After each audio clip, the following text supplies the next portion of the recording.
In the rich cornfields of Iowa, the Arca Series makes its return. The drivers are back after having a short hiatus, but eager to lay some fresh rubber. Drivers, start your engines! Justin Marks bringing the field to the green flag. Drivers ready to flex their muscles in America's heartland. Who will be the next driver to be in the center of victory lane? The Prairie Meadows 200 starts now at the Iowa Speedway.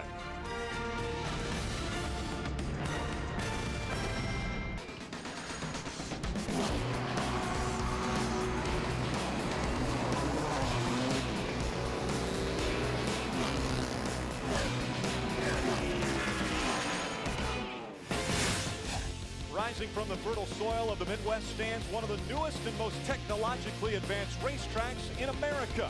Pair that with three of the hottest drivers in the Arca Racing Series, and that makes for some great Saturday night short track racing. Then sprinkle in a little history. Making his 400th start will be Frank Kimmel tonight in Iowa. Welcome to the Arca Racing Series presented by Remax and Menards. It's the Prairie Meadows 200 on speed. A gorgeous evening for racing. 82 degrees is the temperature, partly cloudy, not a hint of precipitation in the area. After 8 races, we've got a great points battle. Patrick Shelter on top now by 30 over Justin Marks. Mikey Kyle knocking on the door, though, at 75 points back. Craig Ghost also has been to victory lane this year. Frank Kimmel going 5th has not. Let's go trackside to Jim Trado. And Rick, as much as we talk about the veterans in this series and the point battle, it's a great one this season in the Arca Racing Series. Focus earlier today was on history in the making. 20-year-old Austin Dillon raced here last year and finished second in the Arca Racing Series event. This is his younger brother, Ty Dillon, just 18 years of age, making his Arca debut in the very same race car. He sat on the pole. The Menards pole by Ansel is now in the Dillon Hansen household, and this 3 truck, that was Austin Dillon just minutes ago. He's also on the pole, so the Dillon brothers. Back-to-back pole positions here at Iowa Speedway, and Ty Dillon is here with us now. And Ty, it's got to be pretty exciting for you knowing that you've got such a great horse, and pretty cool thing with you and your brother both starting on the pole here at Iowa. Yes, sir. This is a really special deal for us. These guys work so hard at the shop, the Nationwide shop, and to have something like this and be the first brothers to get both consecutive poles at the same track is a pretty cool deal for Austin and me. Ty, I know you've run some K&N Pro East Series races. How many laps have you had here in an Arca car? I've had about however many we ran in practice, probably 38 or something like that. But running this track in the E-Series definitely helped me for this deal, and hopefully we'll have good luck in the race. Should be exciting to watch from the pole. Now let's go to Ray Dunlap. Well, thank you, Jim. You know, while we were watching those Dillon brothers go fast on the racetrack, we were almost watching Frank Kimmel not get his 400th start. He was very sideways in qualifying, but I know this is a special occasion for you.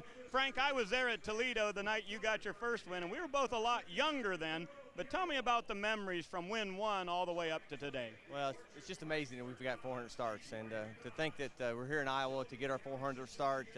A lot of family and friends out here with Larry Clement and his entire family that kept me going so many years. So pretty special night. Didn't qualify like we wanted. We got a really good car, so I'd like to start it up front. All right, good luck to you. Frank Kimmel needs to get to driver introductions in a real hurry here.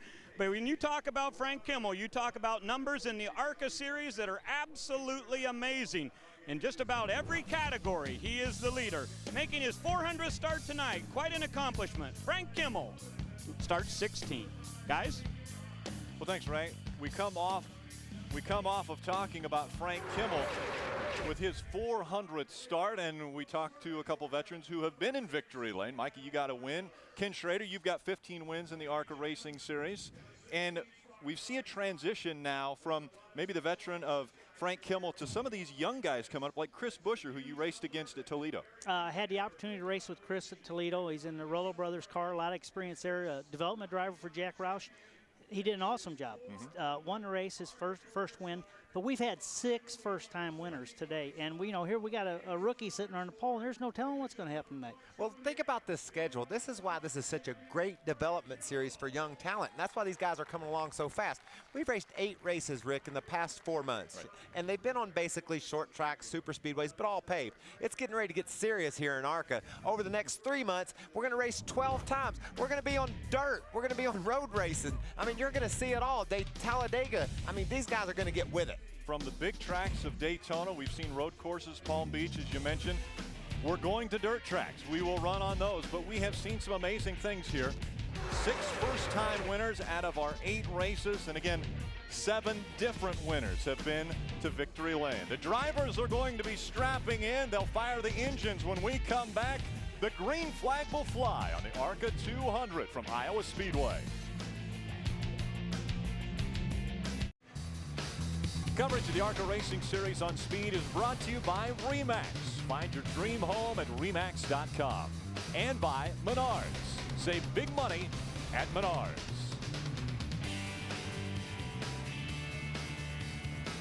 And welcome back to Iowa Speedway here in Newton, Iowa. Fans on hand to see the 9th race of the 2010 season for the Arca Racing Series as the cars are all fired up on pit road. Your starting grid will roll across the top of the screen as we heard Jim Trado talk earlier about Ty Dillon getting his first pole. Take a look at this 7/8 mile racetrack. Ken, you were just out there. Oh, it was, and the track's really good, and it's cooling down now. We see the shade starting to get the front straightaway of the track. The progressive banking is something we've seen a lot of the new tracks, 12, 13, 14 degrees. Rusty Wallace, big fan of the Richmond track, and you know, he did everything he liked about Richmond. He brought it over here and just made it a little bit bigger. And I have yet to race here, just one day of practice and qualifying, but really looking forward to watching this race and running the truck tomorrow. Where do you think these guys will be passing, Ken? Will it be down low or up high? Can you run anywhere on this track? I think, Mikey, you're going to see multi-groove racing, and when you, let's say you come up to a slower car, you're going to split him. You're going to see good 3-wide racing, and wherever your car will go. Take a look at our race analysis from Iowa Speedway of the Arca 200. It's 7/8 of a mile, so our 200 laps equates to 175 miles, 40 miles per hour on pit road. Now strategy comes into play. Your pit window 70 to 80 laps. Looks like a mandatory at least 2 stops to get through this race. Yeah, but you also want to see what about getting 2 tires maybe at some point, maybe no tires at all. That's what Rick's talking about. There'll be several different games these pit crews will play on pit road. We see the field rolling across in turns 3 and 4. We're right along with a few different drivers. One of those being the driver starting in the 4th position, Joey Coulter. Also, Tim George Jr. is carrying along University of Miami with him tonight in the number 31 car. That's one of the RCR cars in the field today. And Steve Arpin, he's got a couple wins already on the season. He'll carry one of our cameras, and he starts in the 11th position. Tell you what, that Joey Coulter, you cannot, that team continues to get stronger every week. We want to shine a spotlight on a few different drivers here in the Arca Racing Series. Ray Dunlap, who's in your spotlight tonight? Well, Rick, tonight I thought we'd talk about drivers that might have a chance of getting their first win, and I think I'd put Max Gresham way up on that list. Check this out. When he was 12 years old, he won his first Legends race. And then a couple years later, at 14 years of age, he got a late model victory. At 16, he won his first race in the K&N Pro Series. And in his very first Arca start at Salem, he won the pole. I think this young man has a great piece of equipment and a great head on his shoulders. Keep your eye on number 71, Max Gresham. Jim Trado. And Ray, I believe firmly that Tom Hessert has a lot of laps here in USAC Sprint Cars, USAC Midgets, and in USA Pro Cup Series. So when it comes to racing here for his second trip to Iowa Speedway, Tom Hessert starts on the front row for the 3rd time in his Arca Racing Series career. Top 10 in both practice sessions. I think Tom Hessert in that 77 is one car to watch. Rick? Yeah, those guys are also very good. Let's look at another guy out of Lawrenceville, Georgia. That's the driver of the 51, Casey Roderick. He'll start in the 19th position. He's only got 1 start earlier this year. He finished 21st on the road course at Palm Beach. So we'll see if he can get to victory lane tonight. Mikey? Come on, guys. The guy that's going to get his first win is Joey Coulter. Schrader talks about how good that team is. He finished 2nd in 2 of the last 3 races. And last year here, he sat on the pole, led the first 35 races, and finished 3rd. So Joey Coulter is the guy that's going to become our next first-time winner. And what about that paint job? It also looks pretty good. Let's find out more on that. We go down to Jim Trado. Well, there's 250 pink butterflies on that number 16 machine. They were inspired by meeting a young gal, Ellie Potvin, who unfortunately on June 23rd lost her battle with cancer. This youngster was such an inspiration for Joey Coulter. They wanted to pay tribute to her, so a lot of teams have butterflies on their uniforms and their cars, and it's certainly paying tribute to Ellie Potvin and her family here by putting those 250 butterflies on their machine in tribute to Ellie and her short life. LiftUpEllie.com is where they want you to go to further support their efforts. Ray? I'll tell you, Jim, that's an awesome story this weekend, but there's another great story developing. How about Wintron Racing and Justin Marks? Now, these guys have not had very much success when it comes to Iowa Speedway. When you look at the results of different drivers in this car, it hasn't been good. Tonight, I think that'll change. Green flag in the air. We're underway from the Iowa Speedway. Ty Dillon with a great start on the inside of that 77 of Tom Hessert. Instantly seeing multi-groove racing right off the bat. A lot of cars running nose to tail at the bottom of the racetrack. We see guys running the middle all the way to the top of this racetrack. Look at that. That's what you love as a race fan. Seeing those cars being able to fan out when they get down to the corner. If somebody's running low, let's go high and give it a try. And at Iowa Speedway, that's certainly options. 2 and 3 wide, racing for 6th, 7th, and 8th. Patrick Shelter, your current points leader in the green number 60, just behind him. Craig Ghost in the 81, also getting a win this year. Here comes your leader, Ty Dillon. Won the pole, now he's led 2 laps here at Iowa Speedway. Yeah, when you guys were all picking your favorites, I didn't get a chance, but I'll go ahead and take Ty if it's okay. I'll take Ty because I've watched Ty and his brother Austin, and they've run good in everything they've been in. You've watched those kids grow up, right, Kenny? Well, you were around watching them too, and I'll tell you what, besides both doing a fantastic job on the racetrack, I just couldn't be more proud of the way they conduct themselves. They're just very fine young men. Battle for 5th on the racetrack. Patrick Shelter on the inside. Joey Coulter on the outside. A little contact as they work through 1 and 2. There's going to be a couple butterflies not flying right now because they had to hurt a couple wings. Yeah, Shelter smeared some butterflies onto himself there. Yes. And that's what you'll get here at Iowa, Rick. Because of the fact there's multiple grooves in the corners, these guys will dive in there side by side, but you lose your aero. You lose all your downforce on the side of your car, and so therefore you get loose, and sometimes you slide up into another guy. That's very common here. Because this racetrack is under a mile, we call it a short track, but these guys are turning 130, 132 miles an hour around here. That's pretty good speed for a short track. For average speed. Yeah, that's what I was going to say. They let off the gas and push on the brakes in the corners, so we're talking upwards of 150, 160 miles an hour down these straightaways. That's serious business. Yeah. When I got here first today, I thought, oh, this is just like Richmond, which the layout is similar. But after going out there the first time, I said, boy, I'm going to hit a heck of a lot harder than I hit at Richmond. That shouldn't be the mentality. No, I know, but yeah.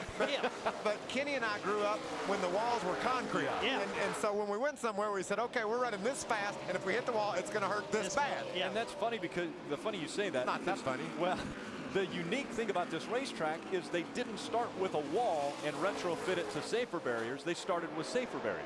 Yeah, and it's an amazing facility. I love this is the first time I've been able to see it. I've watched it on TV, and I couldn't wait to get here. And Rick, it's got everything. It's the perfect little racetrack. Another first-time winner that we might see tonight is a guy who's doing double duty driving the Camping World Truck Series tomorrow in the 88 Matt Crafton, right? Well, if he does win, he's going to have to come from the back, Rick. As they were getting ready on the pace laps, Matt had to make an adjustment on his steering wheel, so he pulled over on the backstretch to take the steering wheel off and realign it. In Arca, they say if you do that, you've got to go to the back. So Crafton started very at the end of the field. He's got a long way to go to get to the front. How about this battle for the lead? Tom Hessert on the outside, trying to take it away from Ty Dillon. Tom Hessert has been awfully strong this year in that Cunningham car, and he sure looks at night, and he really looks good now because he's going to box Ty in behind some slower cars. Makes the move around the outside, and on a short track, that's something you rarely get to say. A guy makes a move for the lead on the outside. Generally, when you're at a place like this, everybody's just diving for that bottom, trying to eat up that bottom. But not here. You can go up high and get the lead. And there's another name we can throw into the hat as far as maybe getting his first win in the Arca Racing Series. Tom Hessert, his best finish coming into this race is 3rd. He's done that twice. He looked strong early in the going. He was all over Ty Dillon, finally taking the lead away. Jim called that, didn't he? That was his guy. Yes, he did. Tom Hessert, he's second quick in the first practice, and in the final practice earlier today, Tom Hessert was sixth quick. So a very strong race car in that number 77. So a new leader out front, Tom Hessert in his Dodge, pacing the field. Ty Dillon running second. Max Gresham is third. Joey Coulter and Patrick Shelter, your top five. Tomorrow, the NASCAR Camping World Truck Series invades the Hawkeye State, and we are here for all the three wide. Door-to-door, full throttle excitement. Don't miss the NASCAR Camping World Truck Series live from Iowa. That's tomorrow, 1:30 Eastern, only on Speed. I want to thank our partners at MediaCom for giving those fans at home the chance to watch Speed and see the Arca Racing Series here from the Iowa Speedway. Oh, and I love this track, man. These guys are all over the place, side by side, all the way around this racetrack. Except for Tom Hessert, he's driven away from everybody. But, man, there's battles everywhere, Rick. Tom's setting the pace now. He's got a 1.8-second lead over Ty Dillon. Dillon led the first couple laps here at Iowa and then has relinquished the lead to Tom Hessert. Max Gresham still holding on to the third spot. Joey Coulter and Patrick Shelter are your top five. You know, something we take for granted now is these nighttime races are in super speedways. But the first speedway that lit up was Charlotte, and the company that lit it up, Musco Lighting, is from right up here in Iowa. Musco Lights giving us the lights for tonight's race from the Iowa Speedway. I don't know where to watch. All over. It's all over, yeah. Any place you watch, there's something going on. There is action all around the racetrack. We see the 25 and 51 fighting for position on the racetrack. These guys are inside the top 10. You see the 25 of Mikey Cowles just outside in 11th.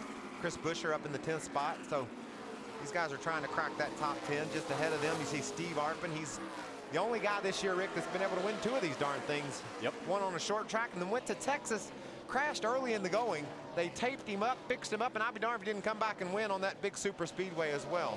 Mikey Kyle, our most recent winner from Michigan.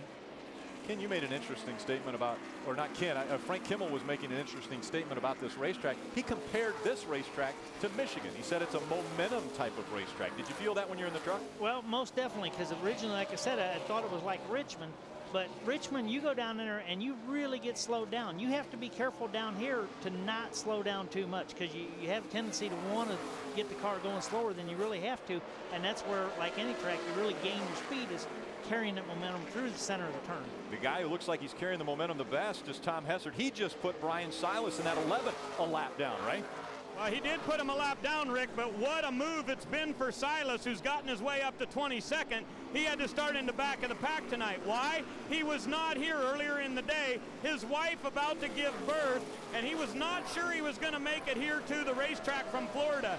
But they found out earlier this morning that they don't think his wife is going to have the baby till Monday. So he jumped in a plane, came to the race, didn't get any practice in this number 11, and has moved from the back of the field up to 22nd. Looks like he's got some problems with that car, Ray.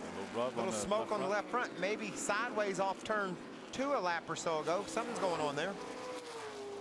Johnny Sauter was actually practicing that race car for Brian Silas. See if we can see what happened. There was smoke on the left front.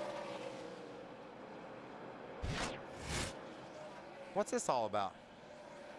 See that, Schrader? Yeah, that could be the tire up against the top of the fender, you think, under braking going into one? Well, it hadn't done it since then, so you got to figure it was something like that. It looked at first like it could be an oil leak or a problem under the hood, because a lot of times that's how the smoke will come out from that left front fender, but he's not smoking anymore. Justin Marks in the 32 getting by our point leader, Patrick Shelter in the 60. Battle for the 5th spot. The 5th spot, and more importantly, a battle in points. Justin Marks second in the point standings, 35 points back from Patrick Shelter. And Grant Enfinger right there trying to grab that 6th spot away from Shelter's. Looks like Shelter's car is fading here. Fading on the longer run.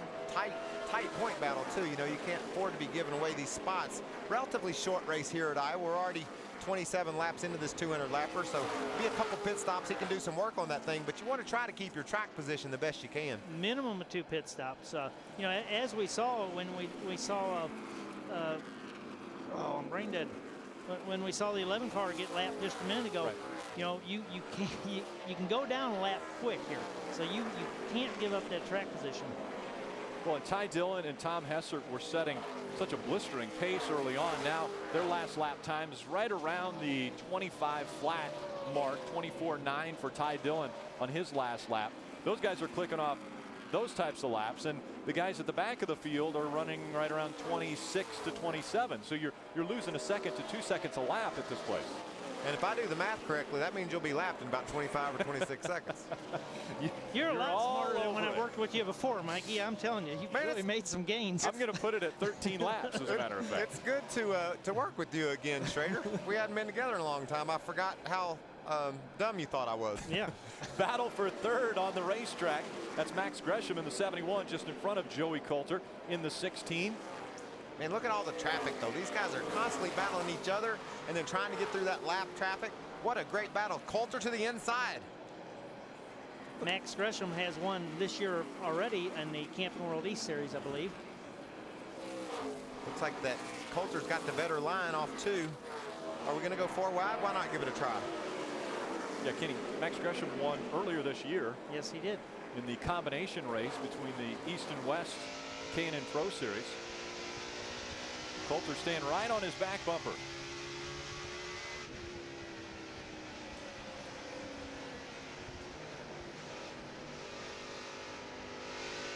He's going to make it 3 wide. Joey Coulter to the inside of the 2. That's Pierre Bourque in the 2. Pierre's fallen a couple laps off the pace, so he makes quick work of him. I like the way that Coulter car works really low on the track. We see most of the guys in the middle of the track in the turns, but looks like Coulter thinks that there's more grip down low. Look at him all the way to the bottom of the track. See Gresham sort of up the hill a little bit. Gresham in the 71, keeping the momentum up on the high side of the racetrack, able to stay in front of Joey Coulter. Now he ducks down a little bit lower as they go through 3 and 4. Look at that car rock around a little bit. This track looks perfectly smooth, but it's got some character to it, doesn't it? It's got quite a few little dips in it. A big one right down the middle of 1 and 2. I guess it's right over that tunnel that will really upset the car. Tom Hessert continues to lead after we've completed 33 laps from Iowa Speedway. Ty Dillon holding on to the 2nd spot. When we come back, we may have a relative of Ty Dillon join us. And welcome back to the Arca 200. The field is slowed. The pace car out in front of this field because of our first caution. We had an accident in turn number 2, and it has big title implications. Third in the points, Mikey Kyle involved in this one. This guy's got tangled up coming off turn 2. You can see it looked like Mikey Kyle had a right front go flat. I would say that almost for sure the 25 car cut a right front. And how would you like to be old Pierre Bourque just minding his own business? Somebody takes him plumb out. Right up into the safer barriers. There's the 2 of Pierre Bourque. Look at the damage to his car. That sort of backs up what we said earlier, Ken. You're going fast here. Yeah, I knew you was going to hit hard. Completed 38 laps before the caution came out.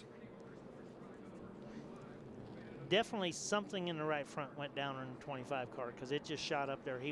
Mikey was along for the ride. Mikey Kyle was just 75 points out of the top position, held by Patrick Shelter. We've seen Shelter drop back through the field. Yeah, Shelter's had problems.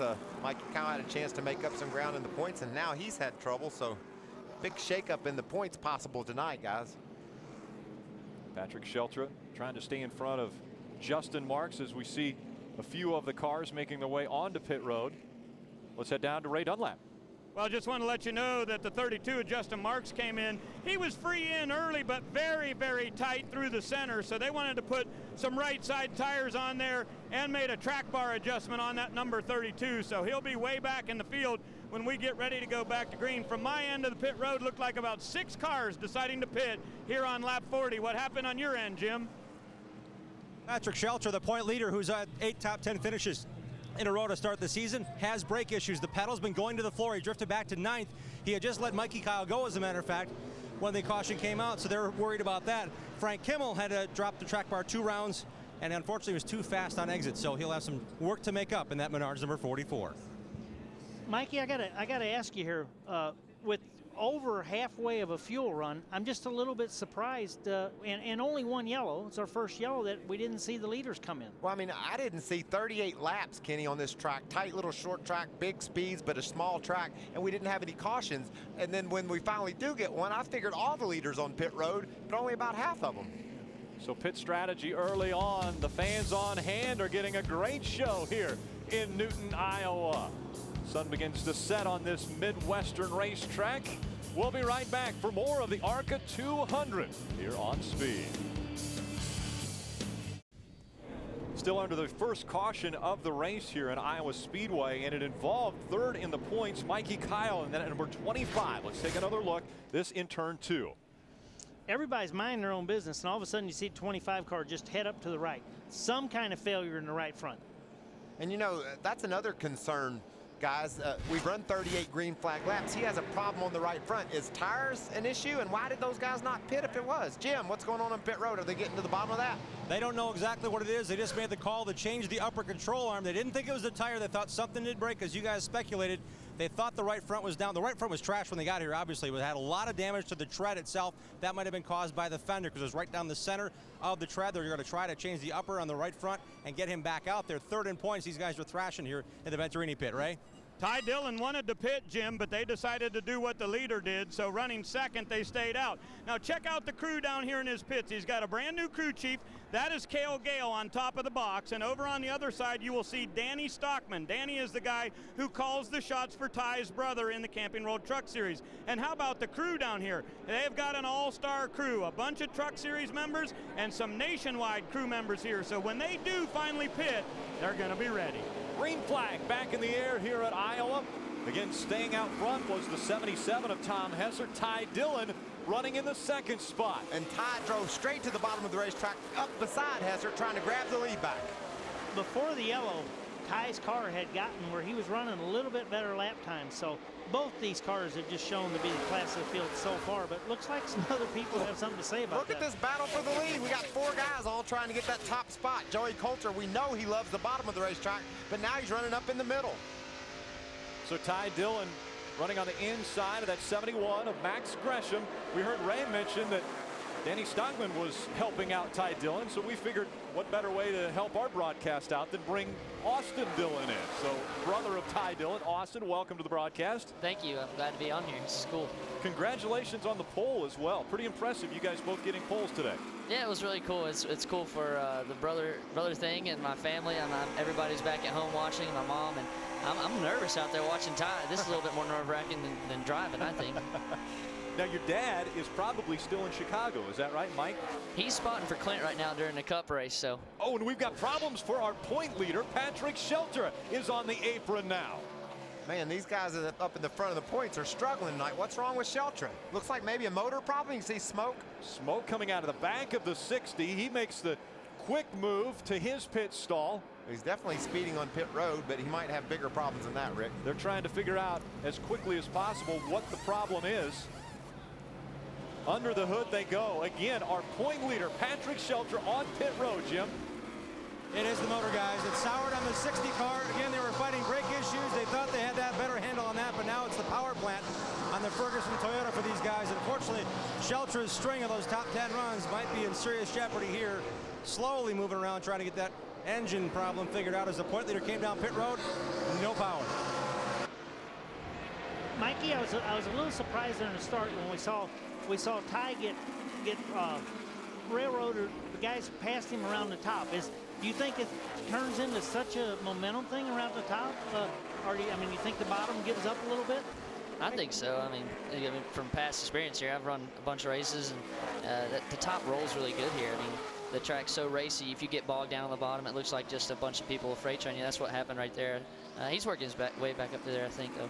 You know, we heard Frank Kimmel and these guys talking about it being a momentum track. You want to keep your momentum up. And we know when you're pinched down on the bottom, that hurts your momentum. And up top, those guys can keep it rolling. So I think that has as much to do with it as anything. I was just wondering about how Into the wall goes to 55. Another multiple winner in this series, Steve Arpin, into the wall, now bringing out our second caution of the night. I think you're right about these tires. Well, they haven't thrown. There's the yellow flag. Well, let's make a note of one thing now. those were team cars that both had failures there. That's true. Team cars compare notes, so let's keep that in the back of our mind first.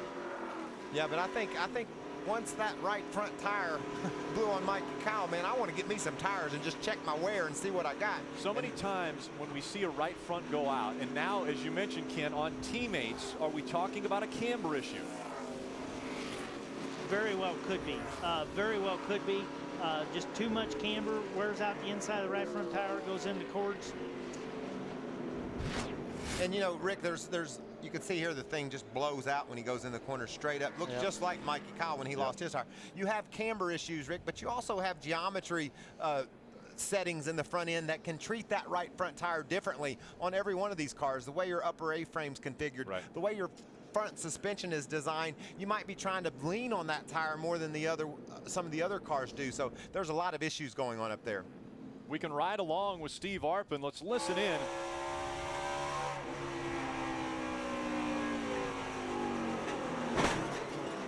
That was getting into the turn. I'm familiar with that last sound there, and it usually hurts. And Ken mentioned that this racetrack, that seems like a little more momentum carried into these turns. Let me tell you what, there's absolutely nothing you can do either. Is this a surprise? We still don't see the 77 or the 71 coming to pit road. Man, I am surprised. Joey Coulter also staying out in the number 16. What could be that strategy? Why would you want to stay out this long? We're almost to our pit window. Ray Dunlap. Well, the 71 decided they were not coming in no matter what. They were going to stay out on the racetrack. And you see the 88 of Matt Crafton coming in. He said his car was absolutely terrible tight. So they're going to make air pressure adjustments on him. And they also made a wedge adjustment on that number 88 Menards car. Jim Trado. Well, guys, the story on 77 Tom Hessert, his crew chief is veteran John Monson. He told his driver under the last caution, we're going to run our own race. We'll need a little bit more bite up off, but they decided to stay out here. I did talk to John Monson before the race. He said we might go too late, like you speculated, Mikey, early on.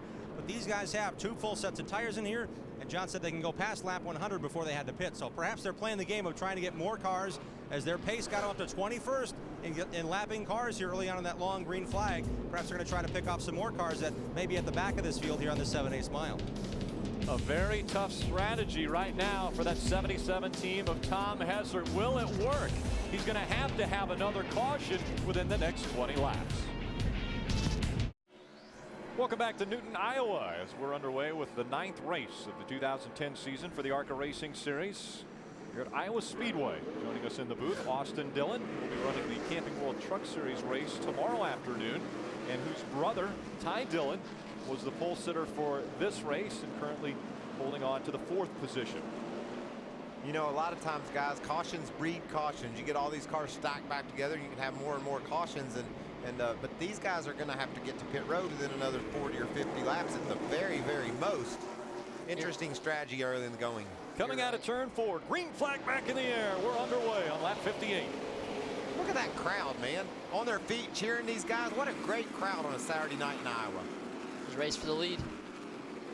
Tom Hessert stays up high with the 77. Trying to make the move on the outside. Max Gresham in that 71. Very strong. Looks like he's going to take it away from Hessert. What a move by Gresham. He wasn't going to be denied. It looked like Hessert was going to run him out of racetrack, but he kept that nose in there and looks like he's going to make the pass. Definitely leads that lap. Yeah, the 71 just pulled a power move, man. The top looks really good right now. The momentum is carrying. I know that the 71 won here earlier this year, so he knows how to get around this place. And he knows how to get around Tom Hessert for the lead. Here comes Ty, too, for 3rd right there. Ty making the move to the inside of the 16 of Joey Coulter. Trying to battle for that 3rd spot.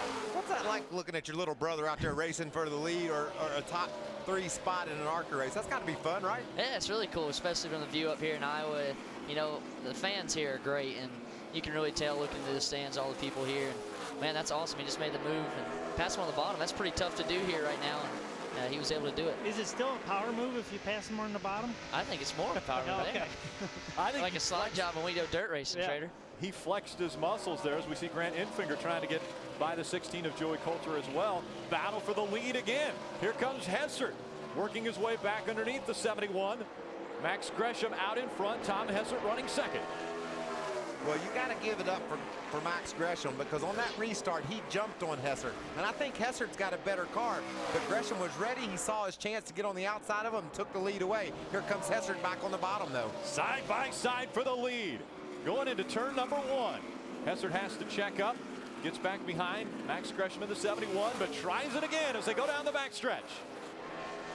What a battle. This is what we talked about before the race started. These guys would be side by side, running all over this racetrack. Gresham got the lead on the high side. Hessert's trying to take it back on the bottom. Well, the neat thing about the track is even though they're racing side by side, they're not jammed up next to one another, and they're still 5 feet on the bottom. I mean, you just got plenty of room to race. Well, and to back that up, Kenny, they were side by side and drove away from third place. Right. You know, they're running side by side, but yet they can keep up their momentum. They can keep racing hard and be able to expand their lead. I think Ray's got some information for us in the pits on pit strategy. Well, here's the situation. Our last pit stop came on lap 54, and you guys were wondering why the front leaders didn't pit. Well, it was simple. Gene Roberts, the crew chief for Max Gresham, said, listen, we're going to stay on our strategy. We want to get past lap 80 and somewhere from 80 to 100 make our first pit stop, and that leaves us a second set of tires to use in the second set of the race. So that was the real battle for them to decide, do you do whatever the leader does or do you stick to their strategy?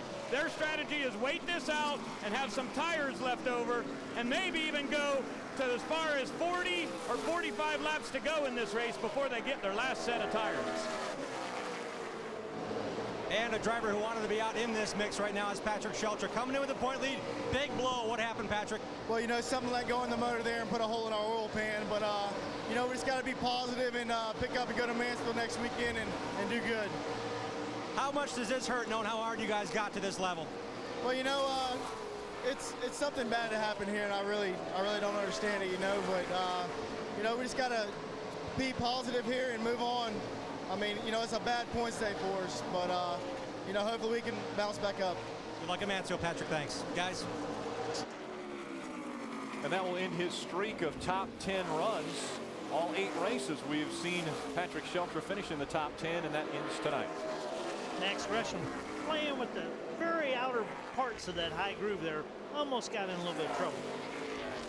See the gap close once again as Hessert all over the back bumper of that 71. Max Gresham trying to work around the slower lap traffic, and Tom Hessert looking to see if one of them can be used as a pick. Looks like Hessert has a lot better car right now than Gresham, but because of that aggressive restart, he grabbed the lead and he's holding up Hessert. Going to the bottom now. Tom probably will see this opportunity to say, I know what you did to me. I'm going to get you back. Looking to the inside now. Again, slower lap traffic to deal with. 3 wide across the stripe. This is a battle for the lead. Hessert trying to take the spot away from Max Gresham. That's where Tom needed to use 8 tires, and he could have made that pass. The momentum on the top looks really hard right now to beat with Max on the top. It looks like you got to keep your momentum wound up. Well, when we talk about that progressive banking, whatever, just that one extra degree of banking just makes a difference, and you can feel it when you get up there. Your car knows it. You know, this place reminds me of like Eldora. You run to the top, you got a guy run on the bottom, and the top always prevails when you get going with the momentum. Right. Eldora? I think so. That's a dirt track, isn't it? Yeah, I related to the dirt stuff. He is a dirt racer, and so is his little brother Ty, too. I guarantee you that. You know, if I'm Hessert, I think I'm going to try to see if I can get maybe just a half a car length above Gresham. Get on that outside up there, maybe where it's just a little bit white, and see if I can make that move. That's what Gresham did to him. Take his line away from him. It looks like Max gets to run anywhere on the track he wants. Yeah, and I think Max is also watching that mirror quite aggressively. We saw Hessert go to the bottom, and that's where Max went. And then when Hessert goes to the top, Max is up there with him. When you're the leader, you have that prerogative. But you also have the prerogative, if you're second, to hit a guy that keeps running into your line. And we've seen that happen as well. There goes Frank Kimmel, who's running 7th. Trying to get around Justin Marks in 6th, and got Dakota Armstrong right behind him. The thing I saw right there, Justin Marks, you see his front rotors, they are really red.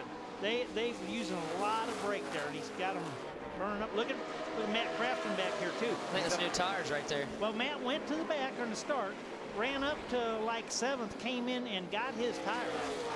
one set. So yeah, if the caution doesn't fly here soon, he's going to be looking good. He's got tires, he's got gas, he's ready to go for a while. He'd like to see this thing stay green. Well, and we mentioned if the caution doesn't come out, we're on lap 73 of 200. We talked about the pit window being around 80 as we see the battle for the lead continuing. We're closing in on that. What does the 77 and the 71 do if they've got to come in under green flag conditions? they lose a lot of ground to the 88. I mean, it's real simple. There's no way around it. The 88's got the gas and the tires to stay out there.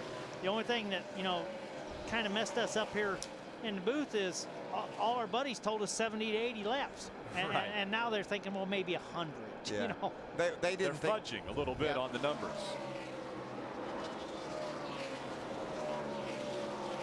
A fabulous crowd, a beautiful evening for racing. It's Saturday night racing from Iowa Speedway in Newton, Iowa. The young one, Max Gresham, out in front of Tom Hessert.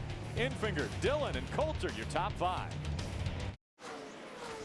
Tomorrow on Speed, the American Law Series rumbles into Utah. As we cross the season's halfway mark, the points are close. The fight for position is electric. The drive to win this year's championship is fierce. Be sure to watch the American Law Series from Salt Lake City live tomorrow, 4:30 p.m. only on Speed. Big weekend here at Iowa Speedway. The Arca Racing Series tonight. The NASCAR Camping World Truck Series tomorrow. And remember, you can watch Speed on MediaCom. Joining us in the booth, Austin Dillon. And tomorrow during our setup show, you can learn more in-depth story about Austin Dillon and his hobbies away from the racetrack and should be exciting what he did to get here.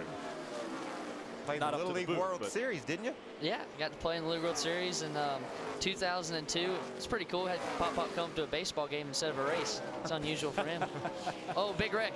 Big problem in turns 1 and 2. Looks as though Just slow down there. Oh, keep it. Oh, whew. They get through.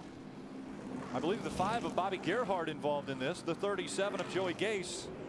There's Gerhardt in the 5. Wonder if there's another tire issue. Gerhardt actually had to go to a backup. That's a backup car he's driving now. In practice earlier today, he backed one into the wall. And there you see the back end damage to the 37. Joey Gase, Iowa driver out of Cedar Rapids. See if this looks anything like the other wrecks we've seen, guys. No, I don't think so. It looked like Gase came down and Gerhardt had a lot of momentum and their paths crossed. Looking for the same real estate on the racetrack and not enough room. And so third caution of the night has come out, and what an opportune time for the third caution to come out as we've completed 88 laps. Check it out. We got an Aaron's Lucky Dog, Brian Silas. We saw earlier some smoke out of that car, got a lap down. Now he's going to go back to the lead lap courtesy of our friends at Aaron's. Well, that caution came out at the perfect time right there for these guys and getting on pit road. I was getting a little worried for him. You were getting worried for your brother. Yeah, exactly. 41 car. Well, we know it was a bad break for Joey Coulter. Went from a car that was running up near the top 5 and now 2 laps down because he made that green flag pit stop. And we're guessing that they're all going to come. We have the luxury. You've got a radio for your brother, and he said he was tight, so I'm sure they're going to make an adjustment on that. Let's go to pit road and Jim Trado. A break for the 77 of Tom Hessert. They were 14 laps away from making a green flag stop. The Cherry Hill Classics Dodge comes down. The call from the crew chief. 4 tires and packet full of fuel. They're the first pit in here on pit road. Hopefully they'll come out second or better on this end of pit road. Let's check in with Ray. Tony Stewart used this very chassis that Max Gresham is driving to win 2 races in the Sprint Cup Series. A few years ago, it was the orange car. Now it's black, and Gresham loves the way it's handling. They're going to do a nice 4-tire stop here. You see the 77s away, and at the bottom of the crew, you'll see the 09 of Grant Enfinger. He's got the crew members from Ron Hornaday's truck crew pitting him tonight. We'll watch the times as these guys roll out. They all pitted on lap 89. Packing it full of fuel. We've got a runaway tire on pit road. We'll see who goes out to claim that as the cars on pit road get by. It might recycle itself and make it back to the pit wall. It's definitely returning, isn't it, Rick? It had a little backup on it, like your wedge shot when we go play golf. Crowd enjoying tonight's race. We'll be right back. Coverage of the Arca Racing Series on Speed is brought to you by Ansel, for over 100 years, the world leader in hand protection. And by #1 rated Scratch Doctor. Keep your car looking great with Scratch Doctor. beautiful evening here in Newton, Iowa. I can't get over this crowd. I love the excitement in the air. I love this facility, and I love the racing we're seeing. Can you believe that battle we saw for the lead? It lasted 20 laps. They were side by side. It lasted a long time, but I'm just wondering, do you think that 77 car can run? I mean, these guys are talking like they could run the rest of this race now? On one stop, potentially? they'd be gambling, right? You know, we saw guys pit and get tires midway through that run and really didn't make a whole lot of progress. And it doesn't look like there's a whole lot of fall off in these tires, so maybe that is their plan. We didn't hear anybody talking about being able to go 110 laps in the garage area like we talked earlier, but maybe that's what they're thinking. Well, we're seeing very few yellows. The 17 of Chris Buescher, we saw that wheel come out onto the pit road and was actually an obstacle. The tire and wheel. Yeah. It was an obstacle for a few of the cars, and he will have to go to the back of the field to restart this one.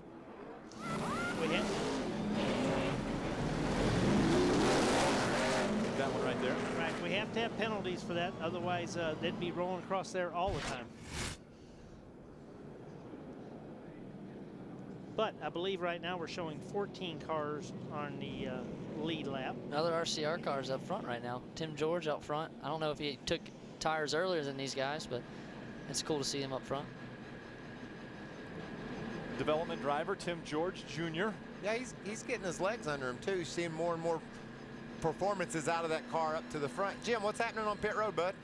I just thought I'd give you an update on Tim George. He came in under caution on lap 40 for 4 tires. Now keep in mind he's 9th in points, and Steve Arpin, Patrick Shelter, these guys are having issues. So it could be even a bigger night for RCR and these boys with Tim George now at the point for those 5 extra laps. Apparently a Hurricane fan. Yeah. That's a cool looking car. Ray Dunlap. Give you a quick update about a couple of those cars to the front. Matt Crafton came down to make a track bar adjustment, but no tires, so that let him get some real good track position on everybody else. Justin Marks and number 32, they went with left side tires, and I'm not sure what Tim George did, but to answer your question, Mikey, about pit stops, the guys on my end are holding one set of tires, and they're hoping to pit with about 50 to go. They think that's going to be the secret to winning tonight. Ask about Miami. He actually graduated from Miami. So he's actually a Hurricane fan. Yeah. He's actually a Hurricane. And he's a alum of the University of Miami. Mikey went to Kentucky. Yeah. I learned this years ago. He said, oh, about going to Kentucky. I said, I didn't realize you went to college. He said, oh, yeah. Every weekend for the ball games. Never enrolled. I mean, that would have been a real pain. How is college going, man? You doing all College is going well. You know, High Point University has done a great job of taking care of me and going into my sophomore year here, and I'm really excited. Perfect. Jim, what you got going on down there? Just thought I'd tell you about another collegiate graduate, actually, 2006 alumni of University of Miami. Tim George is wearing the Hurricane colors for the 3rd time this season, hoping to raise enough funds and awareness to pay for 1 day of the Nick Buoniconti Paralysis Fund. It's the University of Miami Buoniconti Fund that is actually part of this sponsorship. Tim wants to raise $59,000. That's 1 day's efforts for that foundation to try to cure paralysis. Great cause. Field comes out of turn 4. Green flag back in the air. And a great opportunity for the 16 car of Joey Coulter. You know, some of these cars that are up front haven't been there all night long. Joey can get one of those laps back here, Rick, get just one lap down, then he can get a lucky dog later in the race. But there's a battle for the lead. There goes Matt Crafton. They were 3 wide, and Crafton used momentum in the high side to get by and take over the top spot. That's what Coulter didn't have in playing. He thought he could beat the 31 of Tim George Jr. 3 wide right here. 41 on the bottom. Once again, there he goes. 41 on the bottom, makes the pass on Justin Marks. On the outside, it's the 71 of Max Gresham. It's always them kids, Michael. They'll take it 3 wide? Yeah. Justin Marks in the 32 tucks in behind. He's going to be your point leader at the end of the day if he doesn't have problems on the racetrack. He's got to be holding his breath a little bit. The guys around him have had those problems, Rick. Patrick Shelter off the racetrack early, as was Mikey Kyle with an accident. And that means Justin Marks on the racetrack, who was only 35 points back at the start of this race, could take over the points lead tonight. What about Matt Crafton? He hadn't had a win in anything since May of 2008. Got that win in Charlotte in the truck. So he's out front, and that's got to feel good. He's driving away from these guys. Wanting to do double duty, so he's running the Arca Racing Series race tonight. Then he'll head over to the Camping World Truck Series tomorrow afternoon, where Austin Dillon will compete with him, as well as Ken Schrader up here in our booth with us tonight. Yeah, and we're 2 laps away from being halfway. and Matt's got a pretty good lead right now, and that is after starting last. That's right. Good pit strategy, too, to put him out front there. All he did was wanted to fix his steering wheel, Schrader, and they made him go to the back. Yeah, that's a pretty big deal in Arca. I've had that problem before. You've learned that lesson? I've learned that lesson. You know, how many times have we said, they're 3 wide, they're 3 wide, and that's what we talked about this racetrack. They're just all over the place. There's so many options, and it's so fun to watch. 77 of Tom Hessert to the inside of that 32. They're 3 wide down into turn 3. Oh, by the way, 3 wide once again in turn 3. That's Dakota Armstrong in the 22, making his 400 start. A little wiggle out of Frank Kimmel in the 44. We're at the halfway point. That is the cross flag sign. Hessert to the high side of Grant Enfinger. Oh, he's a little loose. And Hessert makes the pass. Enfinger keeps it pointed the right direction. And here comes the 32 of Justin Marks trying to take that spot away. Justin Marks just doesn't need any events like that to happen in his lap. Got that point lead within his grasp now. Justin Marks wants another win. He won at Palm Beach earlier this year, getting his first win. He was one of the 6 first-time winners this season. Now he wants to back that up with another win, maybe here at Iowa. But he's going to have to get by that gentleman, Matt Crafton, driving the Menards, number 88. Messina Wildlife on the hood of that race car tonight. Crafton trying to do double duty, maybe get to victory lane twice this weekend. Hessert roll. Welcome back to Iowa. We take a look at our Messina Wildlife Management mid-race recap. Green flag flew. It was Ty Dillon who led the field to the green flag. The young man getting his first pole in the Arca Racing Series. On lap 9, the battle for the lead. Tom Hessert to the outside takes the spot away from Ty Dillon. Tom Hessert would flex his muscles until we got to lap 38. And our first caution, the 25 up into the wall. He caught the 2 of Pierre Bourque. So those 2, Mikey Kyle in contention for the championship, having problems early. Then Steve Arpin, teammate to that 25 of Mikey Kyle, also a right front tire problem. He slams the 55 into the wall, and that brings out caution number 2.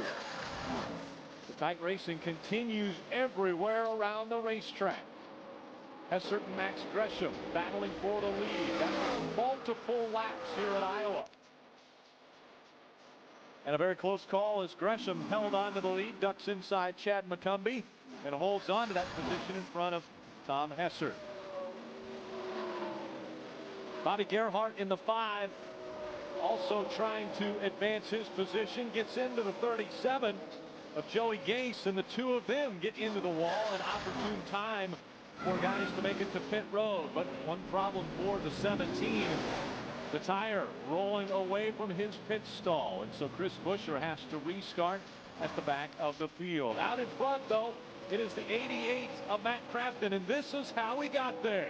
A bold move to the outside, and he takes the top spot away from the 31 of Tim George Jr.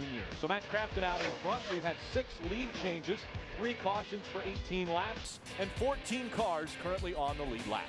And Matt has got about a half straightaway lead right now, but I think in just a handful of laps, 2 handfuls of laps, we'll see Mr. Hessert in the photo coming back to him strong. Well, you can see right now, Joey Coulter, I talked about him being 2 laps down on that restart, needing to get one of these laps back on the track so he can get eligible for that Aaron's Lucky Dog. And man, he is coming. He has run down Matt Crafton. If he can get around Crafton, it'll give him a shot to still win this darn race. There's the battle, or excuse me, the distance from first to second. You saw the 77 of Hessert. He's got quite a distance to go. Here's the 44 of Frank Kimmel working the inside of that 32 of Justin Marks. Again, Kimmel making his 400th start in the Arca Racing Series. 74 wins under his belt. Second only to Iggy Katona. I thought you were going to say Ken wins. Schrader there. That's a better percentage than you and I got, Mikey. Well, I think we figured it out earlier. Mikey, you're at 50%, right? Yeah, you started 2 races and won 1. I'm talking about when in our old day jobs. Oh, that one. Yeah, that one. I lost a few of those in a row before I finally got one. Now check out, there's our leader on the left of the screen, Matt Crafton, and he's got company. Coulter is driven up there and getting ready to get himself only 1 lap down, and people will take notice of this. He's got a fast car. He's going to have a chance to get back in this thing. Coulter was fast here last year, too. I think he finished in the top 3 when we were here in the Arca race. But I tell you what, the 77 has been great all day. Tom Hessert, he's coming right now. Lap times are way faster than the leaders. He was 0.4 of a second faster the last time by than Matt Crafton. And you see Joey Coulter working to the inside of that 88. Again, trying to get 1 lap back. I'm thinking just about the time that Coulter passes Matt Crafton, Mr. Hessert's going to pass them both. Jim's got some information on the 16 down in the pits. Hey guys, just real quick, Joey Coulter, the reason how he got that lap down, it was a flat left rear tire that brought him down on pit road on lap 77 for a green flag stop. So he had tire issues, flat left rear. That's what cost him all that track time he's trying to make up right now. Now you wonder if Joey Coulter gets 1 of those laps back. He'll be 1 lap down. But another car that's a lap down is the 6 of Kyle Fowler. So Joey Coulter wouldn't automatically be eligible for the Aaron's Lucky Dog. He'd have to get in front of the 6. Yeah, but he's fast enough. He could do that. But he's got worse problems than that. Here comes Hessert, just like you said, Schrader. And the second time, Coulter had a chance to get the lap back on the restart. Couldn't do it. Now he's got a chance to get it. You see the leader right there. He knows he's got a chance to get this lap back. And I believe Tom Hessert's going to mess that up. There's a lot of racing going on right now. There's a race for 4th place back here with Ty and the 09 of Grant Enfinger. They've been racing hard here for a couple of laps. Grant Enfinger on the bottom of the racetrack in that 09, trying to take 4th away from Ty Dillon. Ty's been using the top for momentum right here. Let's see who prevails. You know, I love the sponsor on Ty's car, Carl Chevrolet, a big supporter of racing up here in Iowa. We were over his place the other night. 2nd or 3rd largest Chevrolet dealership in the country, right out here outside of Des Moines. Me and Schrader got to do a little dirt racing at the state fairgrounds for him. Yep, we're both in Carl Chevrolet cars. And you're racing a truck tomorrow night with a Chevrolet dealership on it, right, Schrader? Yes, sir. We see Ty Dillon trying to hold on to that 4th spot. Grant Enfinger on the inside. Now, Austin, how much has your dad and your family influenced you to get into racing? I mean, your grandfather, obviously, Richard Childress of Richard Childress Racing. Your dad, Mike, you, as brothers, you two are both very competitive, but you said that you were a baseball player. So why racing as opposed to maybe trying a stick and ball sport? You know, my family, my mom and dad especially, wanted us to try other things in racing. I mean, I got to go to the racetrack so much when I was little with my grandfather and my dad racing in the Nationwide Series, and they gave us the shot to do other things, and playing baseball was one of them. And now we're in racing where I wanted to end up, and it's pretty cool. I didn't think 4 years from now I'd be running the Truck Series. What about Coulter? He finally did it. Yeah, Coulter takes a lap back from Matt Crafton, but the battle for the lead is heating up. Here comes Tom Hessert in the 77. I just know how good that felt for Joey. He had been so close to getting that lap back. Now he's got it. He doesn't care what's going on between Hessert and Crafton, but I do. Another side-by-side battle for the lead. Yeah, what's really impressed me about Tom Hessert tonight is, you know, when he gets to those guys, just like the battle we had before so long with Gresham for the lead, he's the only guy that can still get it done on the bottom. You know, he can roll around top of them too, but most of the time they don't give him the top, but he can still get it done on the bottom also. So Tom Hessert now in front of the field. Matt Crafton has dropped back to 2nd, and he's lost about 7/10 of a second. So Hessert definitely the class of the field on this run. Check this out. We saw Max Gresham grab the lead, Schrader, by going really high to grab it. But look, he got a little high there and got into that outside wall. Well, he was flirting with it before. Ray Dunlap. Yeah, and the problem, guys, with his race car is it just got really, really tight. You know, he had such a great battle going with the 77. They went down in the corner and made a little bit of contact, and I think it may have pushed the fender in just a tad on the right front of that 71, and that's what got him tight, and he got up into the wall. So right now the 71 falling backwards while Hessert has gone to the lead. Grant Enfinger in front of that 41 of Ty Dillon now. It's Tom Hessert who is pulling away from the rest of the field, and he's about to put Joey Coulter that lap back down. Oh, very close. Coulter said, no, you're not. Yeah, he has to check up. I worked too hard for this darn lap. You can't have it. 1.5 seconds the distance between Tom Hessert and 2nd place Matt Crafton. Enfinger, Ty Dillon, and Max Gresham are your top 5. We'll be back, more racing here on Speed. Sunday, July 18th, the Rolex Sports Car Series thunders into New Jersey to continue an explosive season of racing. Here, the unpredictable weather and twisting and turning 2¼ mile track are sure to keep the action fast and tension high. Don't miss the Rolex Sports Car Series from New Jersey. That's Sunday, July 18th, live, 1 p.m. Eastern, right here on Speed. You see Joey Coulter and the view he had of the 77. That's Tom Hessert. That put Joey Coulter 2 laps down once again. Matt Crafton running back there 3.5 seconds back from Tom Hessert. That's how quick Hessert's car is. Hessert grabbed the lead and drove around Joey Coulter and is driven away from these guys. There's Enfinger coming off turn 2. 6 seconds back from the leader. Ray, can he get up there? 6 seconds down is Enfinger. Well, and here's the problem, Michael. He started to use a lot more brake than he was using earlier in the race, and he's trying to adjust that with his line on the racetrack, but he said so far he hasn't been able to find a spot on the track that feels much better. He said slowly but more and surely he's using too much brake, and he's worried about that giving up late in the race. So again, Enfinger is running in the 3rd spot. Ty Dillon back in the 4th position in that number 41. And your younger brother's impressive, isn't he, Austin? Yeah, this is an awesome run for him. Very proud of him. And he finished 2nd here earlier in the year in the East race. So hopefully have a caution here at the end to get him bunched back up and see what he can do. Now, you got his radio. You heard him talking about his car was a little bit tight. Do you think they've got that better? Can you tell by his line? Is it still pushing with him? I think so. I mean, he's been running the top pretty much all night, so it must not be turning the center as good as he wants it. But he looks slower right now than he's been all night. So we'll have to see. Traffic's been pretty tough to lay out, too. There's a big gap between the running of cars. Well, if you take Tom Hessert out of the mix, Rick, he's running 24.75. All the rest of the guys are right around 25 flat. So he's extremely fast, and it's a toss-up for who's 2nd fastest right now. What's going on with Gresham there? He was up front, and he's fading back. Gresham currently running in the 6th position in that number 71. He's been flirting with the very top in there. He's missed his line a couple times and got up in the gray, and it's really cost him. You know, Rick, you talked about Casey Roderick having a chance to win this darn thing, and now he's raced into the 6th spot. Good call. He's taken away the position from that 71 of Max Gresham and looking very strong at the end of this race. And guess who's upstairs spotting for Casey? That would be Chase Elliott. Chase Elliott. Elliott On the way up. Craig Ghosts in the 81, currently holding on to the 13th position. Watch him come up on Justin Marks. That's our guy that's going to assume this point lead, but man, he's dropping like a bag of rocks. And here comes Ghost, almost collapsed. Look at that. Gets sideways and almost corrected it into our points leader. So, man, nice save there. All 3 guys up in the points are struggling. Or at least walking on eggshells right now is Justin Marks as he's trying to hold on to this position. Justin running in the 11th spot right now. And as we mentioned earlier today, the guy who was leading the points in the 55, Steve Arpin, had an accident. He is off the racetrack. And the guy in 3rd, Mikey Kyle, in the 25, he is off the racetrack. Now Craig Ghost up into Chris Buescher in the 17.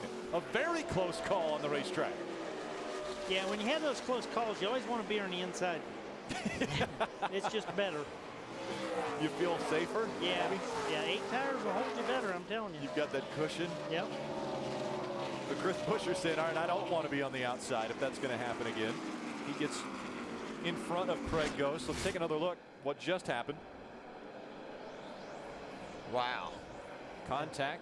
Chris Buescher says, now that's kind of rude. I gave you plenty of room. Yeah, but he needed more. Went over that bump. He caught that bounce, that hump there. You know, we talk about the front ends of these cars being coil bound. The front ends just go really down low in the turns and the springs wad up. And when you hit bumps with those springs all wadded up, that's the result. There isn't a lot of suspension to travel, and so the cars bounce around. Frank Kimmel trying to get by Ty Dillon. Again, Frank Kimmel, a very historic day. He was the first one to fire the engine because this is his 400th start in the Arca Racing Series. And now he's trying to take the position away from young Ty Dillon. That will put him into the 4th spot if he can get it. But Dillon holding hard to that position. That's a tight battle there, right there, 4th, 5th, and 6th. Casey Roderick in the 51, just behind this group. We've had many, many tight battles tonight, and there's been a lot of paint traded. We've even seen a guy smear butterflies on another guy. Butterflies were smeared. The 44 now having to try to hold off the 51 of Casey Roderick. How they doing down there, Jim? He's been able to move forward since their lap 89 pit stop. They had a condition where he was not getting enough bite off the corner, so they made a rear tire pressure change across the rears, taking a pound out. He's moved from 8th now into that fight inside the top 5. But I just checked with his crew chief and brother Bill Kimmel. They'll be 6 laps short on fuel. What do they say in the 88 pit, Ray? That's the exact same thing down here, Jim. Remember, Crafton pitted on 54 and got 4 fresh tires, but when he came in at lap 89, all they did was fuel, no tires. So he's been out there a long time on no tires, but they cannot make the distance. They're the same as Kimmel, about 5 laps short of getting there, so they are going to have to pit one more time for sure. So pit strategy is going to come into play here. Can the 77 stay out in front of this field? He has put a huge cushion between himself and second. Grant Enfinger, 7.3 seconds with just 53 laps to go. When will they start thinking about fuel conservation? Tom Hessert dominating here at Iowa.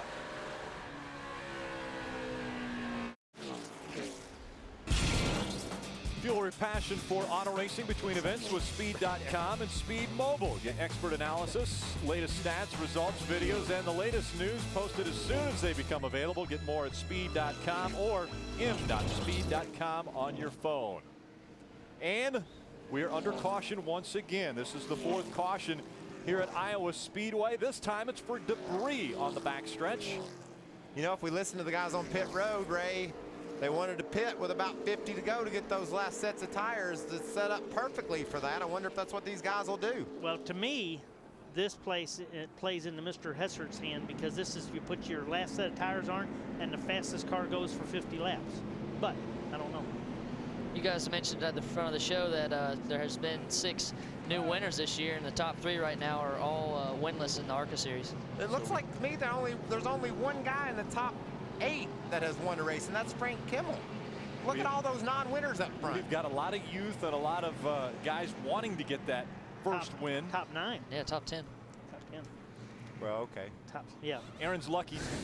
Aaron's lucky. But hey, look at this. Goes There's to the debris. 6 of Kyle Fowler. There is the, looks like a skirt. Side skirt. Side skirt that they're picking up. They will get that out of the racing groove, and I'm guessing we'll see some action on pit road. Pit road is open, so we'll see who makes the hard left turn and comes down for their final stop. It's making me nervous, all this action. Here we go. There's your leader. Tom Hessert. First one on.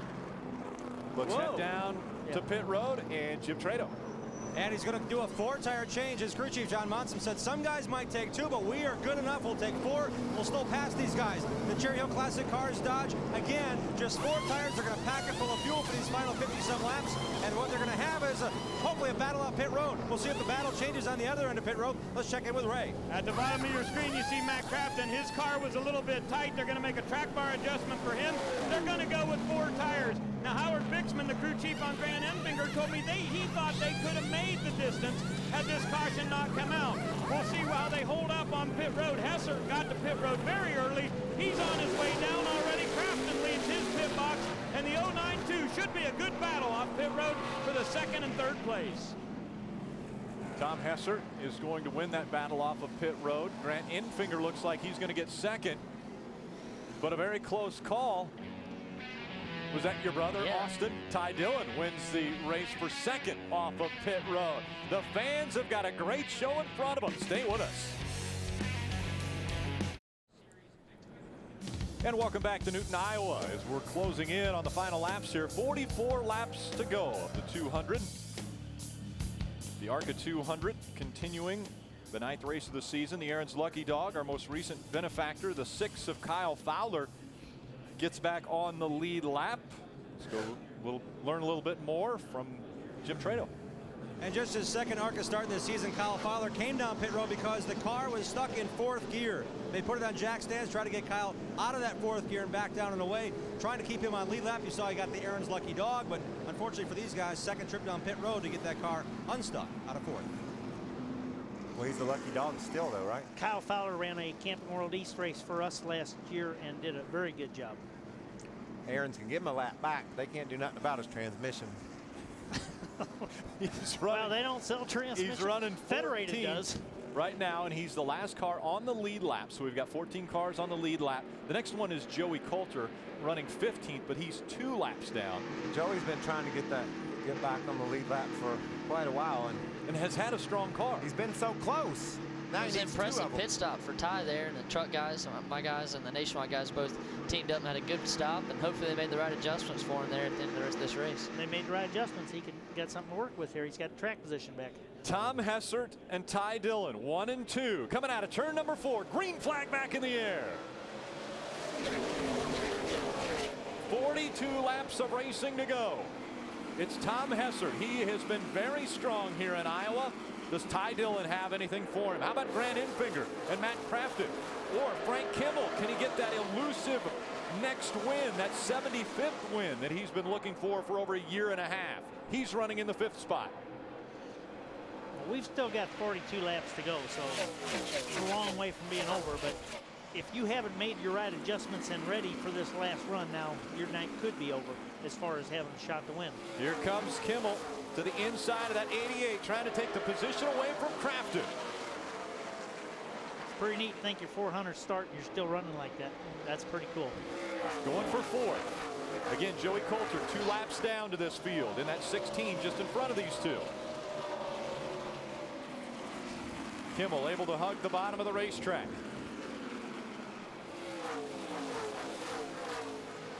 Crafton on the outside, and Kimmel gets the position. So Kimmel up to 4th now. Hessert, Ty Dillon, Grant Enfinger, 1, 2, 3. Then back there in 4th. A little bobble out of that 44 of Frank Kimmel, but he holds the spot. Back in 5th is Matt Crafton in the 88. Right. You know, Rick, I talked to Frank Kimmel earlier today, and he said a couple things really came to mind looking back over his career. Number 1, being invited to run in the IROC series. The only driver from Arca to ever do so, and he did very well over there, had a lot of fun. But he said maybe the other 2 things that come to his mind are beating Tony Stewart on the dirt on a side-by-side battle, and also winning at Talladega. So a couple of the highlights from a career that has spanned a long, long time, and some amazing, amazing race wins over the years for Frank Kimmel. 3 wide, and we've got one up into the wall. That's the 71 of Max Gresham. He got up into the marbles, and into the wall goes Gresham. So Gresham has problems keeping it going the right direction. He was in the 8th spot. And the 17 of Chris Buescher just in front of him. He was running in the 12th position. Max he's been in that wall already a couple times tonight, and he's been flirting with that high groove. We're back here to help you now, Rick. Yeah, I noticed that there was a little bit of a lack of attention there for just a moment. Oh, there was a lot of attention. Tom Hessert has about a 1-second lead over Ty Dillon. And those of you that are stock car fans out there, the Cup race just finished in Chicago. And we'd like to congratulate the winning owner. He's standing next to me, Michael Waltrip, the winning owner of the 00. David Rudiman gets win number 2 in the Cup Series, and Tom Hessert looking for win number 1 here in the Arca Racing Series.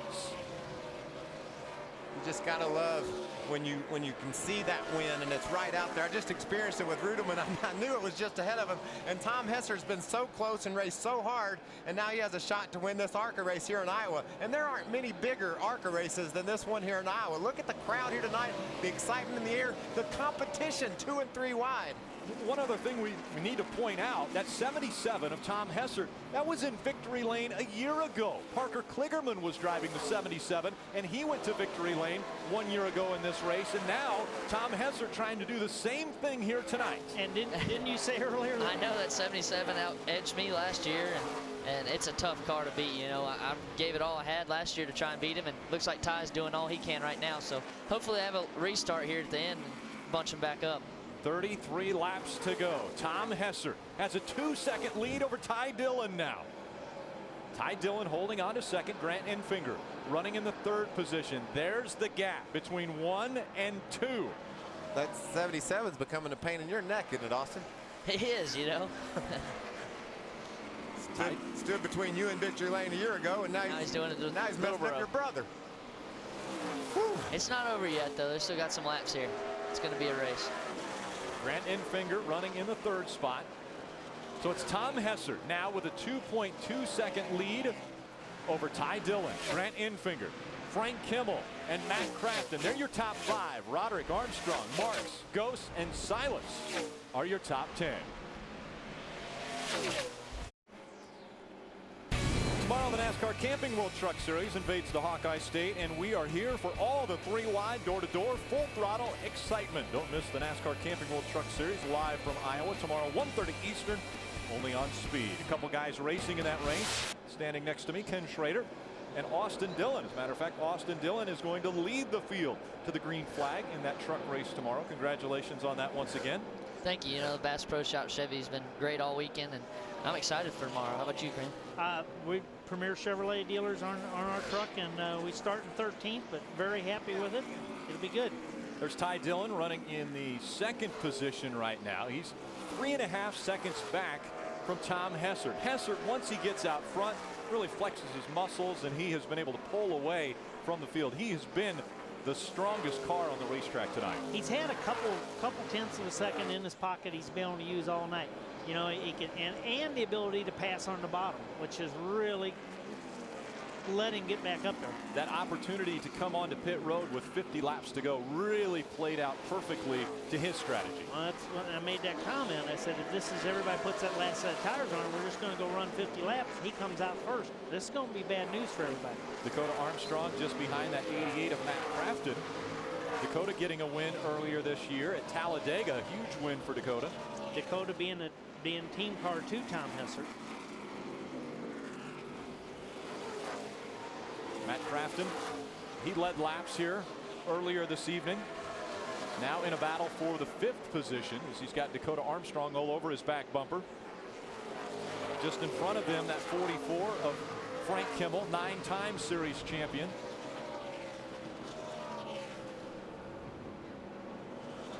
Brian Silas in the 11, a very close call between he and Justin Marks. We've seen the top 3 in the point standings have close calls tonight, and 2 of them have had some big problems. Justin Marks trying to avoid. Justin just got a little bit loose, and Silas has a fast car after he got that Aaron's lucky dog, and he was trying to get around our guy that will be the point leader, and about crashed. Got a muffler on the racetrack. Exhaust. That's off the 55 of Steve Arpin. 11, Brian Silas into the wall. Those might be his tailpipes that were laying down turn 1. I like to call it a muffler, but there's absolutely no mufflers on these race cars because they get loud. No, they're tailpipes. Tailpipes. Brian Silas, look at this. Oh, into the wall once again. Yeah. Hopefully that tire will hold up there for the rest of the laps remaining. Brushed up against the wall as he came out of turn number 4. Now able to stay away. 20 laps of racing, now down to 19. 19 to go in Iowa. We're going to slip away for a quick break. When we come back, we'll go all the way to the checkered flag here. Coverage of the Arca Racing Series on Speed is brought to you by Burger King. Remind you to have it your way. By Messina Wildlife Management. Stop animal damage with Messina Wildlife Management. And by Aaron's. Everyone's a lucky dog at Aaron's. Like David Rudiman, who won in Chicago with the Aaron's car. Tom Hessert out in front here. Ty Dillon 5 seconds back from Tom Hessert. Only 13 laps of racing remaining, and we've still got a great battle going on for the 4th position. Right now, Dakota Armstrong on the bottom of the racetrack. He slides back behind the 88 of Crafton, and Kimmel still holding on to that 4th spot, but a battle on his hands, Jim. Frank, since lap 175 has said this car is wicked tight on entry. I've got to go extremely high in the corners on entry. Then he reported a couple laps later a bad vibration. So Frank trying to hang on to a top 5 run here has just let his teammate Matt Crafton by 4 to 4th position. Tom Hessert getting into a little traffic on the racetrack right now.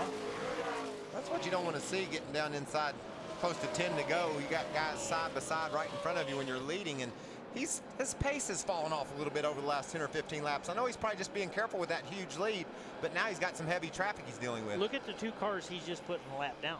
Yeah, Tim George Jr. in the 31, he just went by, and Chris Buescher in the 17. Take a look at this. Those 2 are just in front of the 77. Look at that contact. And there's Tom Hessert just behind him. We've been taking Tim on the dirt tracks here lately. I think that helped him a little bit right there. It looked like a little dirt track racing there for Tim George Jr. There's a slow one here on the backstretch. I don't know what's going on. 26 of Brad Smith is slowing a bit off the pace. 9 laps to go. There's Brad. Trying to keep it going as we've dipped under 10 to go. Again, Hessert with about a 4.3 second lead over Ty Dillon now. The time running out on Ty Dillon. Tom Hessert looking for his first win in the Arca Racing Series. It would make it 7 first-time winners in the 2010 season. That's amazing. I mean, this is our 9th race, and we're talking about 7 new winners. And one of those repeat winners was a first-time winner. Right, exactly. And you know, we talked earlier, that just goes to show you how far this Arca series has come and how much young kids want to use this series in order to develop their skills. You got Ty Dillon out there tonight, guys that haven't won before. The list of guys in the top 10 earlier that hadn't won. This is a young series with great racers, and then you got somebody like Frank Kimmel out there for his 400th start, just keeping these guys honest. He's only won 74 times on the Arca circuit. And what a mentor to be on the same racetrack as a Frank Kimmel and learn what he knows about racing. Not only on the track, but how to behave off the track. Frank's a champion. He's won these races, so these kids can really look up to Frank and learn a lot from him. Ty Dillon, after winning the pole earlier today, running in the 2nd spot, 4.5 seconds back, running just a bit faster than Tom Hessert, but because there's only 6 laps to go, the time is running out. 4.6 seconds separate the two. Well, what I really like what I'm seeing here is Ty was obviously able to give them the right feedback, and they were able to make the right changes on that last pit stop to put that car back in contention.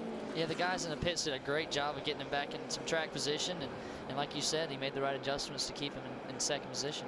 I bet you wouldn't mind seeing that caution flag right now. Just say, hey, just a race, let me see what I got. Exactly. You were sure sweating there wasn't going to be one or the other. Oh, Casey Roderick in the 51. We talked about him looking for his first win in the Arca Racing Series. Only one other start this year. Finished 21st at Palm Beach. We talk about guys looking for their first win. Out front, Tom Hessert, Ty Dillon, Grant Enfinger. Dakota Armstrong has already been to victory lane.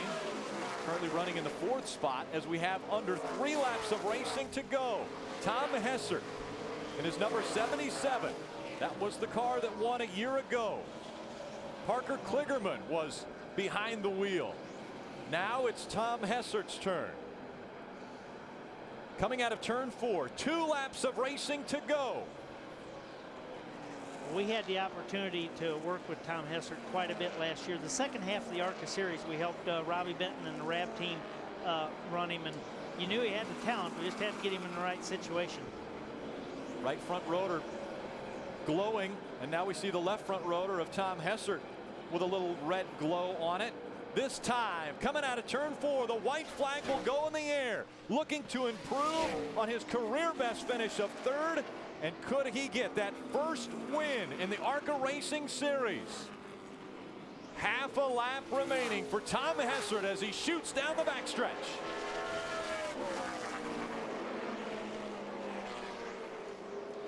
Nothing much better than the first win. Works his way through 3 and 4. The strongest car today in Iowa. Tom Hessert wins his first race in the Arca Racing Series. Ty Dillon crosses the line in 2nd. Great run for that young man. Grant Enfinger holds off Dakota Armstrong at the line for 3rd. Tom Hessert in his 53rd Arca Racing Series starts, claims his first win, and the team will start the celebration. That's 2 years in a row we finished 2nd, so that's pretty cool. So he didn't outdo me. That's one good thing. He did as good as me, so I'm happy for him. So holidays and family gatherings, you're going to be okay? Yeah, we're okay right there. I guess we're even. So the fireworks begin off the backstretch. Tom Hessert becoming the 7th first-time winner in the Arca Racing Series in the 2010 season, and the 8th different winner in 9 races. Let's go trackside to Jim Trado. And John Monson, the winning crew chief here in the Arca Racing Series with Tom Hessert. Very few changes all day long for you guys. How was the car so good for so long? You know, we unloaded, we were off just a little bit, and we worked on it on the first change we made, and it came to life, and everything's, it was a great day. I can't say enough for the Hesserts, for Briggs Cunningham and Kerry Shearer, who've done it so much for me. They've been very good to me. And for Tom Hessert to get his first win, it's so cool to have a guy win his first race. It's so cool. I love it. We're going to find out what Tom thinks about it in a few minutes here, guys. So Tom Hessert will begin his celebration. When we come back, we'll hear from him. We want to thank Austin Dillon for joining us here in the Arca broadcast, and good luck. Congratulations on the pole today, and you're going to lead the field to the green flag tomorrow. Thank you, and congratulations to Tom Hessert on a great win. So the fireworks will continue for our quick break as we slip away from Iowa, but stay with us. You're going to hear from a very happy man who'll be in victory lane when we come back.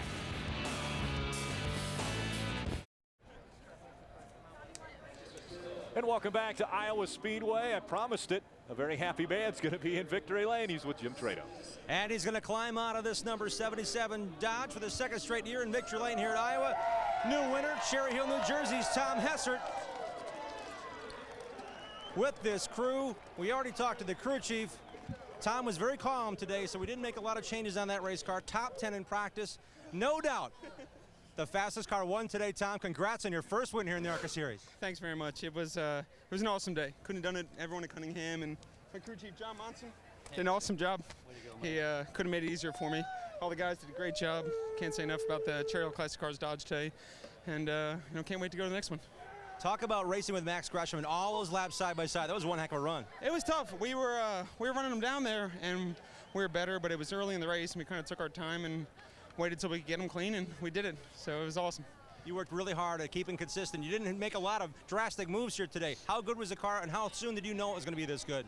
I mean, I knew from our second run in practice today it was that good, and I can't say enough about the guys. They did a phenomenal job, and it doesn't get any better than this. Tom Hessert, the 7th first-time winner this year in the Arca Racing Series. What a great list to put your name on. Justin Marks at Palm Beach. Then Steve Arpin gets his first win, backs it up with a second at Texas. Dakota Armstrong at the restrictor plate track goes to victory lane for the first time. Chris Buescher, the young man that was able to restart this race and get back into the Arca Series, got his first win. And now Tom Hessert adds his name to that list. Let's go back trackside to Ray Dunlap. Well, the Carl Chevrolet team had a good run today, and congratulations on a pole today. What did you learn out there racing today, Ty? I learned a whole lot about these Arca cars. It's way different with what I've been driving all year with the K&N Pro Series, but had a great car, great engine, ECR engines, and we learned a lot, and Tom Hessert was just way better than us today. They had a great car, but I think we had a definitely solid second-place car there at the end. We struggled in the middle of the race, but at the end we were strong, and we'll be back next time. When are we going to see the next time? Do you know what the schedule holds yet? I know for sure we'll be at Rockingham, and we might try and schedule something else later in the year. Okay, congratulations on a great day. Ty Dillon gets the pole, finishes second here at Iowa. We talked about maybe a shakeup in the point standings as Patrick Shelter had problems. Look at this. Justin Marks vaults to the top. 70 points separate him from Patrick Shelter. Craig Ghost also up to third now. Look at old Frank Kimmel looming too. He knows how to win these things, and he's put himself in great shape as we head into these next 11 races on all kinds of different tracks that he's won on every one of. Tom Hessert, 140 points out, currently in the 5th position. And a great performance tonight at Iowa Speedway. We take a look at our unofficial results, and at the top of that list, young Tom Hessert gets his first career win in the Arca Racing Series.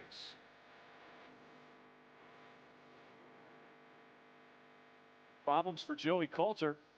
Early in this one, put him 2 laps down, but he had a strong race car. He ends up in the 14th position. Steve Arpin came into this one out in front of the point standings, or out very comfortably in the point standings with 2 wins early, but has problems, as did a few others Only 4 cautions today. It was a lot of great green flag racing. As we mentioned, side by side all around this racetrack, guys. It was an excellent race. I mean, I liked the few yellows. Couldn't ask for better track. And a great finish. Tom Hessert dominates and gets his first win in the Arca Racing Series.